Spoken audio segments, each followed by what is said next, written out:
Disturbance లేదు అసలు actual గా ఒక్క డిస్టర్బెన్స్ కూడా లేదు. ఒక్క హౌస్ లో డిస్టర్బెన్స్ లేదు సార్. అయినా అసలు మీరు చూడకుండానే బఫర్ జోన్ అని చెప్పి ఫెడరల్ జోన్ అని చెప్పి ఎట్లా ఎలా డిసైడ్ చేశారు సార్ మీరు? అట్లా మా జోన్ వచ్చి చూడండి ఒకసారి మీరు అసలు ఏం డిస్టర్బెన్స్ ఉందో.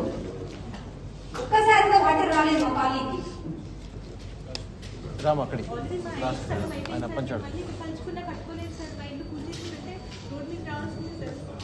హరిశన్నరావుకి నమస్కారం సార్.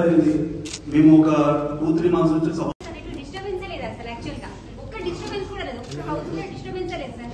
అయినా అసలు మీరు చూడకుండానే బఫర్ జోన్ అని చెప్పి ఫెడరల్ జోన్ అని చెప్పి ఎట్లా ఎలా డిసైడ్ చేశారు సార్ మీరు? అట్లా మా జోన్ వచ్చి చూడండి ఒకసారి మీరు అసలు ఏం డిస్టర్బెన్స్ ఉందో.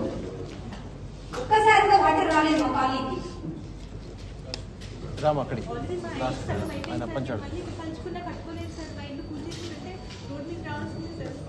హరిశన్నరావుకి నమస్కారం సార్. మేము ఒక 2-3 months నుంచి